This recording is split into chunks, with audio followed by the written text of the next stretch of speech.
Welcome once more to God's Nobody. It's Auntie's T-Bone, your reluctant Jonah, here on the mighty YouTube. How you doing? I've been required by the executive producer of God's Nobody to introduce the staff. They're not going to appear on camera right now, but Mr. Ronald Yates, who is the executive producer, insisted that I introduce who they are. So the executive producer of God's Nobody is Mr. Ronald Yates. The director and the ultimate lackey, yeah, that's really his title, is Mr. Pape. I'm not aware if he has a first name or not, but that's who he is. The executive director and chief practitioner of the custodial arts is the Porker. Again, I don't know if he has a first name. I just know him as the Porker. And the executive producer, Mr. Ronald Yates, wanted it to be known that we are currently kind of undergoing a hostile takeover, potentially. I guess some individual named B period COOH B period K is trying to buy out God's Nobody, and the negotiations are a little bit stormy. This individual has challenged that old Falk, Mr. Ronald Yates, to meet him in a parking lot somewhere to settle things the old-fashioned way. I really don't know how that's all going to shake out. I'm just the reluctant Jonah. I'm here teaching the Bible, trying to do this show. I don't pay for everything. That old Falk does, and here we are. Wanted to go ahead and teach a lesson called It Can Get This Bad.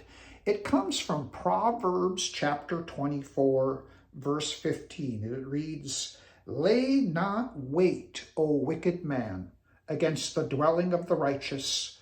Spoil not his resting place." You know, it's a sad reality, but some people can get it in for you so badly that they're even willing to make it difficult for you to live somewhere. Let me adjust this. Again, sorry, that old Falk insists we must deal with it. You know, people can get to disliking you so much that the last thing they want to see is for you to be comfortable. And it's amazing. I've gone through this at different places I've lived. I've gone through it on jobs where I had a particular supervisor that just had it in for me, where he was examining my work so closely that every day he'd come over and, quite literally hover over the cubicle wall, claiming he'd found something I did wrong.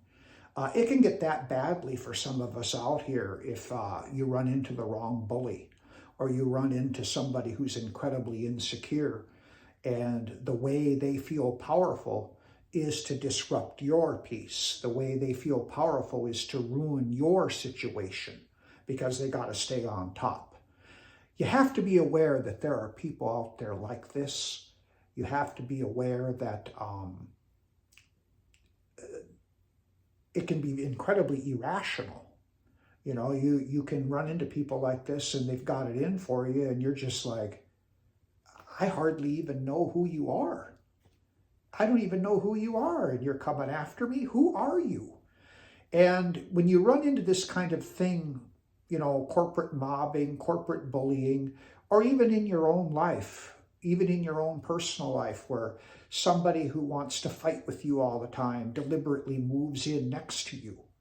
And to everybody else, it looks like a completely normal situation, but you and that other person know it's not a normal situation. And sometimes you just got to take yourself out of the situation in order to maintain your peace. So just know that if you end up living somewhere and somebody wants to crowd in on you and you know that it's going to be trouble, take yourself out. It isn't worth it. If you're at a job and you've got somebody that just won't leave you alone, find another job.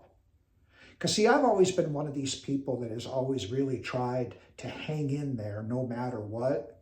But guess what? I cause myself a whole lot of sadness and a whole lot of misery acting that way. And I would strongly advise against you doing the same. Until next time, this has been Auntie's T-Bone here on God's Nobody. Goodbye now.